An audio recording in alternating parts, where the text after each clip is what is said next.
સીતાજી જ્યારે બગીચામાં ભવાનીનું પૂજન કરવા ગયા, એક જગદંબાએ જગદંબાની પૂજા કરી સાહેબ. ભગવાન રામનું દર્શન કરીને પછી સીતાજી ગયા છે. રામને જોયા, ભગવાન રામને જોયા પછી ચિત્ત એટલું આકર્ષિત થઈ ગયું ભગવાનના લાવણ્યમાં કે મનમાં ધારીને ગયા કે આ મારા પતિ બને તો શું. માતાજીની સામે માંગ્યું કઈ નહીં, ખાલી સીતાજીએ પ્રાર્થના કરી લ્યો ને. જય જય ગિરિવર રાજ કિશોરી, જય મહેશ મુખચંદ્ર ચકોરી, જય ગજ બદન ષડાનન માતા, જગત જનની દામિની દ્યુતિ ગાતા. નહીં તવ આદિ મધ્ય અવસાના, અમિત પ્રભાવ વેદ નહીં જાના. ભવ ભવ વિભવ પરાભવ કારિણી, વિશ્વ વિમોહિની સ્વબશ બિહારિણી. માતાજીની સ્તુતિ છે આખી. અને જ્યાં માતાજીની સ્તુતિ કરી, એક પાછો એક વાર યાદી અપાવું હો સાહેબ, જગદંબાએ જગદંબાની સ્તુતિ કરી છે. અને મને કહેતા આનંદ થાય, મને એટલો આનંદ થાય કહેતા કે દીપક મહારાજ સીતાજી અને ભગવાન રામ પરણ્યા, એના મૂળમાં જો કોઈ આશીર્વાદ હોય તો ભવાનીનો છે.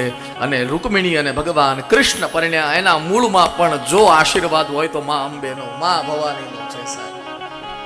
ત્યાં દરિયા કિનારે રૂકમિણીજીએ નમસ્તવાંબિકે ભક્ષણમ સ્વસંતાન યુતામ શિવામ કહીને માતાજીની પ્રાર્થના કરીને અહીંયા સીતાજી પ્રાર્થના કરે છે.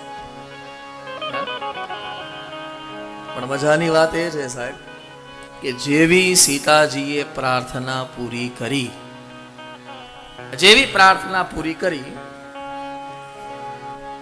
એટલે મૂર્તિમાંથી અવાજ આવ્યો, મૂર્તિ બોલી. હા, શું બોલી મૂર્તિ? મનુજાહે રાજેઉ મિલહી સોબર સહજ સુંદર સાવરો. મનુજાહી રાજેઉ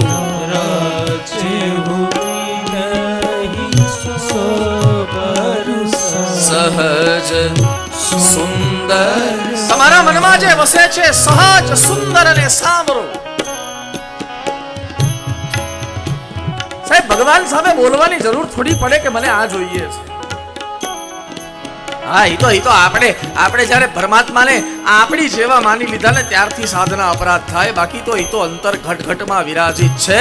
તને ક્યારે કઈ વસ્તુની જરૂર છે એ આપણા કરતા એને વધારે ખબર છે. આપણા મનમાં શું રાચે છે એ આપણા કરતા એને વધારે ખબર છે. આપણે શું કામ માંગી રહ્યા છે એનું કારણ પણ આપણા કરતા એને વધારે ખબર છે.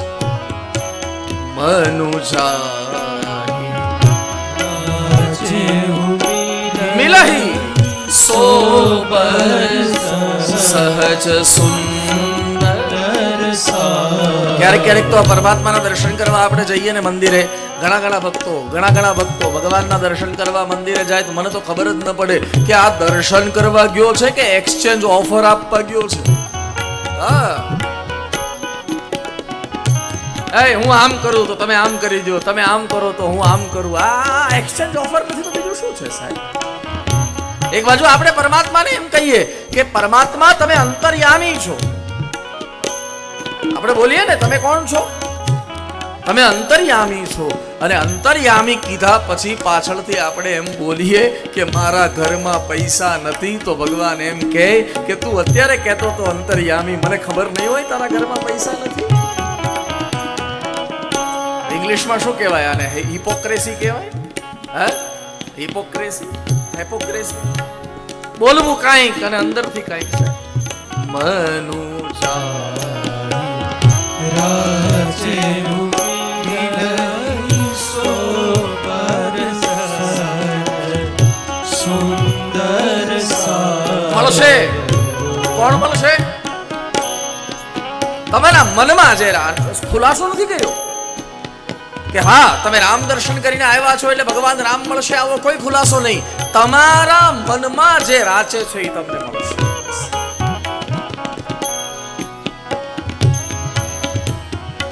બોલે મૂર્તિ શું કામ ન બોલે સાહેબ? શું ચોખ્ખું કામ ન બોલે. આપણી સ્થિતિ નિર્માણ થવી જોઈએ, એ પરિસ્થિતિ નિર્માણ થવી જોઈએ. અને એના કરતા વધારે કહું ને સાહેબ, તો બોલવા કરતા આંખમાંથી જ્યારે આંસુ પડે ને ત્યારે મૂર્તિ આંસુ લૂછવા આવે કે બાપ હવે રહેવા દે રોવાનું. ભાવ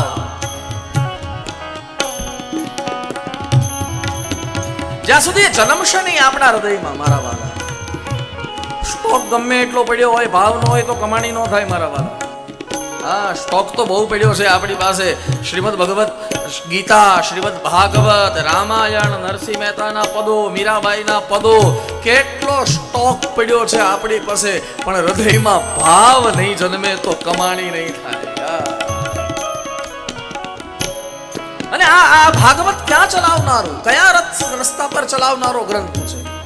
यहाँ तो सब विद्वान बैठे हुए हैं. मैं विद्वानों का एक बार ध्यान चाहूंगा. अगर मैं ये इस निवेदन में कोई फर्क करूं तो मैं विद्वानों का ध्यान चाहूंगा कि यहाँ इसमें सब है.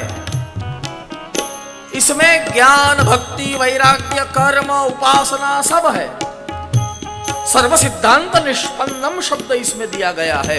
ये सर्व सिद्धांत को प्रेरित करने वाला शास्त्र है. मगर मैं एक निवेदन करना चाहता हूं, अगर आप विद्वान आज्ञा दे तो, कि भागवत चलाता किस रास्ते पे है? बोले सिर्फ और सिर्फ ईश्वर के साथ आपका प्रेम हो जाए.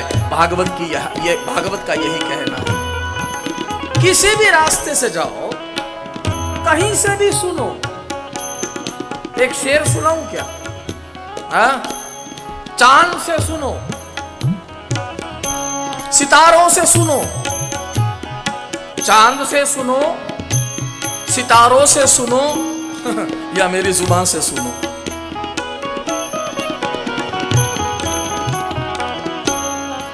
चांद से सुनो, सितारों से सुनो, या मेरी जुबान से सुनो.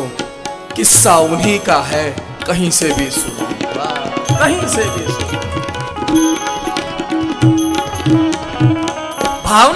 ભાવના કેડે ચલાવનારું આ ગ્રંથ.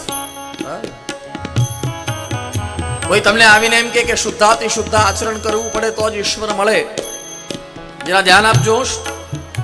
હા, કોઈ આવીને તમને એમ કે શુદ્ધાતિ શુદ્ધ આચરણ કરવું પડે તો જ ઈશ્વર મળે, તો એનો હાથ પકડી અને એને સામે પ્રશ્ન કરીને કહેજો કે ભગવાન કૃષ્ણને બાણ મારનારો જરા નામનો પારાધી માછલી પકડવાના ધંધા કરતો તો છતાં એને કૃષ્ણ મળ્યા. આમાં આચરણ ક્યાં વચ્ચે આવ્યું છે? વ્યાગસ્ય ચરણમ, હા, ધ્રુવસ્ય ચ વયો. મોટી ઉંમર થશે તો વાળ સફેદ થઈ જશે, પછી જ પરમાત્મા મળશે. તમને આવીને કોઈ એમ કહે તો એને કહેજો કે ધ્રુવને જ્યારે પરમાત્મા મળ્યા ત્યારે એની ઉંમર 5 વર્ષની હતી. હવે આમાં ઉંમર ક્યાં વચ્ચે આવી? નહીં. ધ્રુવસ્ય ચ વયો વિદ્યામ ગજેન્દ્રસ્ય કા. મોટા મોટા સંસ્કૃતના શ્લોકો આવડતા હશે તો જ પરમાત્મા મળશે. તમને આવીને કોઈ એમ કહે તો એને કહેજો કે ઓલો ગજેન્દ્ર હાથી કઈ યુનિવર્સિટીમાં ભણવા ગયો તો છતાં એની સામે નારાયણ આવીને ઉભા રહ્યા છે. હા, વિદ્યામ ગજેન્દ્રસ્ય કા.